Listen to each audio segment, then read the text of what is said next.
Salam salam outsider, le débrief commence maintenant. 4 jours, c'est le temps que ça prend pour une livraison d'un tableau Displate. Displate, c'est bien entendu les tableaux qui sont derrière moi. 4 jours, c'est le temps que ça prend, je dis, entre la commande et la livraison. Si tu prends aujourd'hui le fait qu'on est vendredi, 4 jours, ça t'amène normalement à lundi. En sachant que les Espagnols, ils ont joué dimanche, Luis de la Fuente, leur coach, il a eu 4 jours, je dis bien. 4 jours pour les reposer. C'est-à-dire qu'au moment où tu commandes ce tableau-là, où c'est marqué « Beyond fear, your destiny awaits », c'est-à-dire au-delà de la peur, ton destin t'attend, il ne faut pas avoir peur en fait. Il faut aller à l'encontre de son destin. Aujourd'hui, les Espagnols devaient aller à l'encontre de leur destin. Lamine Yamal devait aller à l'encontre de son destin. Il a eu 4 jours de repos. Le tableau était en train de quitter l'Europe pour venir jusqu'ici. Il a traversé l'Atlantique. Lamine Yamal est en train de dormir. Il fait ses devoirs et il le sort à la 60e minute. Non mais c'est pas sérieux. Avant de commencer le débrief, parlons d'abord de Displate. Avec plus de 1,5 million de designs disponibles et plusieurs licences officielles, vous ne serez jamais à court d'inspiration pour votre décoration. Displate, c'est un poster en métal beaucoup plus durable, beaucoup plus écologique et super facile à installer. Étape 1, tu protèges ton mur. Étape 2, tu colles ton aimant. Étape 3, tu choisis ton Displate et tu l'accroches. Displate vous offre dans le cadre de l'Euro 2024 un rabais de 33%. Je répète, Displate vous offre dans le cadre de l'Euro 2024 un rabais de 33% sur tous les designs officiels foot et sur toute la sélection sport avec le code outsider tel qu'affiché à l'écran ou en cliquant sur le lien dans la description et en commentaire épinglé. Un grand merci à Displate, top partenaire en cet Euro 2024. Comme vous avez eu l'occasion de le voir sur Displate avec le code Outsider, vous avez droit à un rabais. En utilisant le code Outsider, vous aidez cette chaîne, vous m'aidez moi-même à pouvoir continuer à travailler et à vous offrir un travail de qualité. Maintenant, ceci étant dit, non parce que là en ce moment je suis très chaud, je suis très chaud. Ceci étant dit, l'Espagne a gagné aujourd'hui 2-1 face à l'Allemagne. L'Allemagne à domicile, les Allemands c'est chez eux. Franchement, c'est leur maison. Malheureusement, ils ont été éliminés. À chaque fois qu'ils organisent une compétition, en tout cas moi, de mon vivant, les Allemands n'arrivent pas à la gagner. En 2006, on était là, c'était l'Italie de Del Piero, de Fabio Grosso, de Gianluigi Buffon. C'est cette Italie-là de Marco Materazzi qui avait réussi à éliminer les Allemands chez eux à domicile avant d'aller à Berlin pour gagner la finale de la Coupe du Monde face à la France avec le coup de boule de Zidane. Tout ça, on s'en rappelle, on va pas refaire l'histoire. L'Allemagne, bref, j'ai l'impression qu'elle est maudite chez elle. Le football allemand ces derniers temps, c'est un football qui est en souffrance, c'est un football qui est en agonie. Je ne parle pas des clubs, je parle bien de l'équipe nationale. Les résultats en Coupe du Monde ne sont pas bons. Les résultats à l'Euro ne sont pas bons. Ils avaient normalement le devoir d'arriver au moins dans le dernier carré, c'est-à-dire la demi-finale de l'Euro, au moins être sur le podium au pire des cas. Malheureusement, cette équipe d'Allemagne-là se fait éliminer aujourd'hui, mais elle est tombée face à des bambinos, encore une fois, et des bandits. Des bambinos et des bandits, mais des bambinos et des bandits qui n'ont pas peur. C'est là où la différence, elle se fait. C'est qu'à un moment donné, je suis désolé, si Luis de la Fuente, le coach de l'Espagne, aujourd'hui, il a eu peur, moi, je ne comprends pas.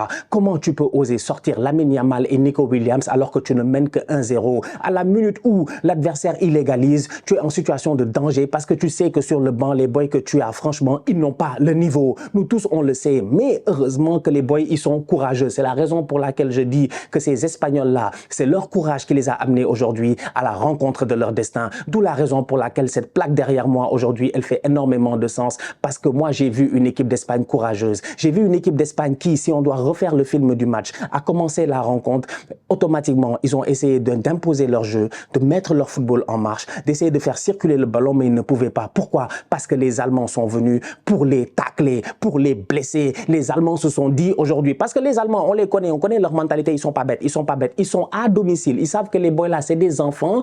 Un Allemand ne peut pas laisser qu'un enfant vienne faire l'arrogant devant lui, vous-même vous le savez. Les boys se sont dit que eux là, on va leur mettre des coups dès le début de la rencontre, des coups par-ci, des coups par-là. Nous-mêmes, on a vu Pedri, on l'a perdu ici après même pas 2 minutes ou 3 minutes. Toni Kroos doit prendre un carton rouge. Il y a une faute sur Pedri, franchement, entre vous et moi, c'est un carton jaune. Après, il fait une semaine sur Lamine Yamal, normalement, c'est un deuxième carton jaune. Toni Kroos échappe au carton jaune durant tout le match. On dirait qu'il a une immunité diplomatique. C'est qui Toni Kroos? C'est l'ambassadeur d'Allemagne à Madrid. Comme dirait Loguito. C'est qui? C'est qui Toni? Franchement. Non mais c'est pas sérieux. Les Allemands sont venus aujourd'hui avec une volonté de se dire que les Espagnols ont une force, c'est la circulation du ballon, les transitions rapides et sortir de derrière. Les Allemands, ils sont venus avec l'intention de bloquer ces trois choses-là. Le pressing allemand était très haut sur le terrain, ça nous, on l'a vu dès le début de la rencontre, ils pressent, ils poussent, ils pressent, ils poussent, ils poussent, ils poussent. Ça, c'est un point. Deuxièmement, une fois qu'ils ont battu ton pressing, qu'est-ce qu'ils vont faire? Essayer de faire une passe qui va casser une ligne, faire une transition rapide et tout. Qu'est-ce que tu fais? Tu fais une faute, tu les coupes. Aujourd'hui, on l'a vu. Emre Can, que ce soit Emre Can, que ce soit Toni Kroos, que ce soit Antonio Rudiger à un moment donné, je pense sur Dani Olmo quand il est rentré, que ce soit Joshua Kimmich aussi, en fait, ils étaient là et ils cassaient. Ils cassaient à gauche, ils cassaient à droite.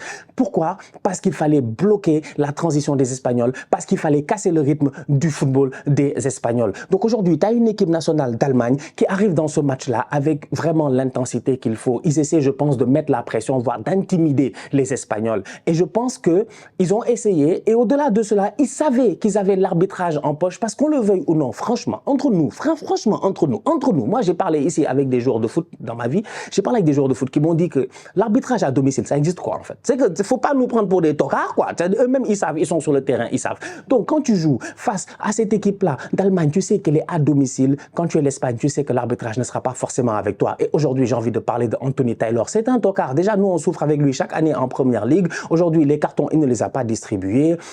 Ça a permis aux Allemands de continuer à faire des fautes, continuer à mettre l'intensité, les tacles et tout ça. Parce qu'à un moment donné, si tu donnes un carton, les gars se calment, ils ne donnent pas de carton. Il n'y a presque pas eu de carton. Ce n'était pas sérieux de sa part.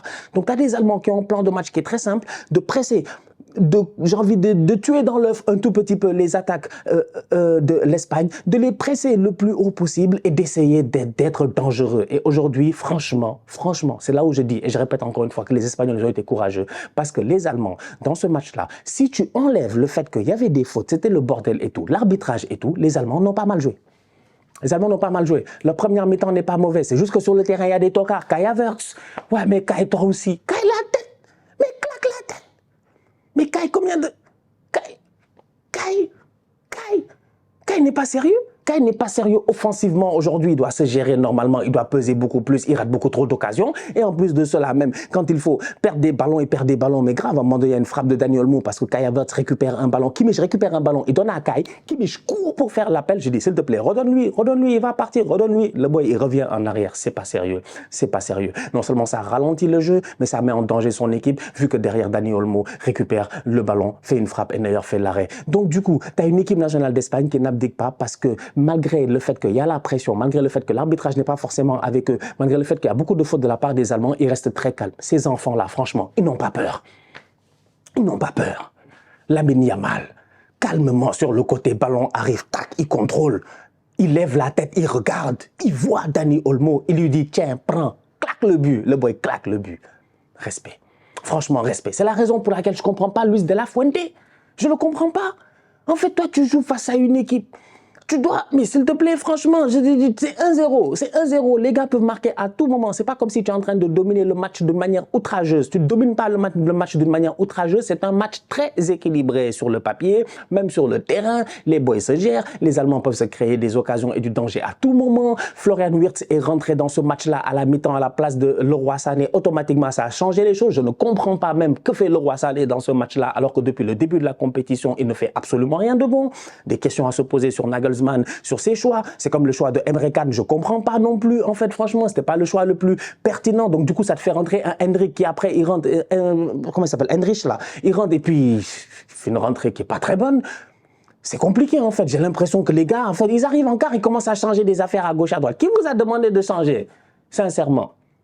Donc, tu as des Espagnols, ils sont posés dans ce match-là. Ils sont calmes, il y a la pression et tout, mais ils réussissent à être dangereux de temps en temps. Et le danger arrive de Dani Olmo qui claque ce but-là. Et ensuite, il y a les changements du coach espagnol qui fait que l'équipe est obligée de reculer. Et évidemment, tu es à l'extérieur face au pays hôte, l'Allemagne chez eux, eh ben, c'est sûr qu'ils vont pousser en fin de rencontre. Et ils vont finir par claquer ce but-là à la 89e minute par Florian Wirtz. Ils finissent par claquer ce but-là, en fait. Florian Wirtz vient, il claque ce but-là, c'est inattendu, tu t'y attends pas, mais il marque. Il marque. Et là, à ce moment-là, tu te dis, ouais, l'Espagne, c'est mort. Franchement, c'est mort. Aujourd'hui, on n'a qu'à oublier. Oh, Miskin, c'était bien beau. Lamine Yamal, 3 passes décisives. Dani Olmo, au top de sa forme. Comment il s'appelle l'autre, je sais pas quoi, machin, tout ça. Nico Williams, aujourd'hui, très, très bon. C'est-à-dire que même si l'opposition en face était bonne, Nico a quand même fait un bon match. Tu regardes ça, tu te dis, c'est fini, c'est mort. Oh, Miskin, rentrez chez vous. Les petits vont rentrer chez eux. Mais non.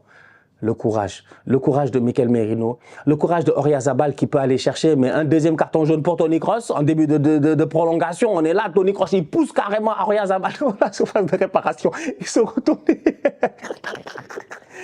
Toni Kroos aujourd'hui, non, Toni, c'était son dernier match peut-être. On va tous se rappeler du dernier match de Toni Kroos. Dernier match de Toni Kroos. Toni Kroos ne doit pas faire 90 minutes sur un terrain quand même, s'il vous plaît, pardon. Ne venez pas me dire que oui, toutes les fautes ne doivent pas être sifflées. Ok, mais il y a des fautes, c'est des fautes.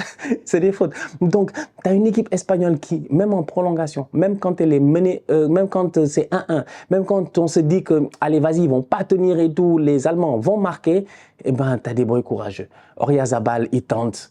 Une fois, 2 fois, et Mikel Merino vient out of nowhere sur une passe de Dani Olmo, claquer une tête. La même tête que Kai Havertz aurait pu mettre en première mi-temps, mais elle était trop molle. Celle-là, elle va vers le gardien. Celle-là de Mikel Merino, elle n'est pas très forte, mais elle va en pleine lucarne. Et Neuer n'y peut rien. Et voilà. Et ça donne du coup une Espagne qui gagne 2-1 aujourd'hui. Face à une vaillante équipe de l'Allemagne qui a joué sa force. Comme je dis, les Allemands, ils ont tenté. Ils ont tenté avec leur force. C'était quoi? C'était d'essayer d'intimider les Espagnols dès le début de la rencontre. Moi, c'est comme ça que j'ai pris ça. J'ai pris ça comme de l'intimidation. Ils sont à domicile, ils se sont dit, eux là, on va les intimider. L'arbitre est avec nous. Il va pas trop siffler parce que le public va râler et tout ça. Mettons-leur la pression, mettons-leur leur coup. La preuve, ils ont perdu des Pedri, des boys sur le chemin. Et ça n'a pas forcément marché parce que les Espagnols n'ont pas eu peur. Parce que c'est leur destin. En fait, je ne sais pas qui va les taper eux, mais c'est leur destin en fait. C'est leur destin. C'est leur destin. Ils n'ont pas fait leur meilleur match, mais ils ont fait un match très solide. Franchement, ils ont fait un match très très solide. Fabien Ruiz a été exceptionnel, mais il est trop fort. Mais depuis quand Fabien Ruiz est fort comme ça? Fabien Ruiz qui prend le ballon, qui fait des sombreros, qui fait des petits ponts, des je ne sais pas quoi, qui fait des changements de corps, ça laisse 2 Allemands, 3 Allemands. Il a envoyé les Allemands là-bas, il les a envoyés comme du n'importe quoi en fait. Tu vois, les boys, ils vont à contresens. Vraiment, vraiment à contresens. C'était Fabien Ruiz. Il a été incroyable aujourd'hui. Il a été exceptionnel au milieu de terrain. Rodri a été exceptionnel lui aussi, même si de temps en temps il s'est fait prendre par Jamal Musiala, tout ça. Son match a été très très bon. Défensivement aussi, les boys, ils se sont gérés. Moi, j'ai envie de dire Carvajal qui prend un carton rouge après. Le gars a des 3 minutes de temps additionnel, il laisse jouer pendant 6 minutes. Carvajal va récupérer un carton rouge là-bas. Bon, c'est dommage pour lui pour le prochain tour. Mais globalement, franchement, ils ont été bons ces Espagnols. Ils méritent aujourd'hui, moi, je pense, leur qualification face à une belle équipe quand même de l'Allemagne qui peut avoir beaucoup de regrets parce qu'il y a beaucoup de talent dans cette équipe-là, mais malheureusement. Voilà, il a manqué ce petit truc. Peut-être qu'avec l'expérience, Nagelsmann va réussir dans les prochaines années à faire mieux. Tout le monde a fait ces 6 changements. Les gars, ils ont tout mis. Thomas Müller est rentré. De Mittelstadt est rentré à un moment donné. En fait, les Allemands aussi, à un moment donné, franchement. Mais jouer les corners directement, ça a essayé de faire des combinaisons à gauche et à droite pour finir sur une frappe de Mittelstadt. J'ai été fâché ici contre eux. Je comprenais pas. Vraiment, Wirtz, sa rentrée a été trop pertinente. Voilà, je ne sais pas pourquoi il était sur le banc. Sinon, côté espagnol aussi, ça a été pas mal. Nacho Fernandez qui rentre, qui vient et amène son expérience dans ce match-là. Ferran Torres qui fait une rentrée à la place de Lamine Yamal, qui est une rentrée qui ne sert absolument à rien. Et c'est là où je comprends pas le coach espagnol encore une fois, tu vois. C'est-à-dire que ce match-là, on peut en parler jusqu'à demain. Comment la dernière fois, il joue face à la Géorgie, il laisse Yamal sur le terrain pendant 90 minutes, alors qu'il mène de plus de 2 buts ou de 3 buts après presque 60 et quelques minutes. S'il te plaît, fais des changements. Yamal devait sortir face à la Géorgie à l'heure de jeu pour jouer 90 minutes aujourd'hui. Il ne s'est pas géré en fait, il ne s'est pas géré. Là, il a intérêt à laisser le boy Yamal sur le terrain parce que Yamal peut jouer 90 minutes. Oui, la saison a été longue, mais c'est la fin. C'est la fin, c'est un enfant, il y a l'adrénaline en lui, c'est la fin. Il reste genre 2 matchs pour aller chercher le titre ultime. Le titre ultime, je dis, ou 2 ou 3 matchs pour aller chercher le titre ultime. Moi, je pense que cette équipe-là de l'Espagne, elle est capable de le faire. Donc, un boy comme Yamal, au pire des cas, tu sors Yamal. Ok, mais Nico, il sort pourquoi? Parce que Yamal, tu peux dire qu'il a 16 ans, il doit sortir, il est fatigué. D'accord, il sort à l'heure de jeu, alors que pour moi, c'est face à la Géorgie qu'il doit sortir. Et là, il doit rester sur le terrain. Mais c'est pas grave. Nico Williams, 21 ans, c'est un tonton. C'est pas parce qu'il traîne avec Yamal qui a 16 ans que ça veut dire que... Nico Williams, à quel âge? Nico Williams, c'est un tonton, c'est un papa, 21 ans. 21 ans, il a la majorité internationale, il fait ce qu'il veut partout où il veut.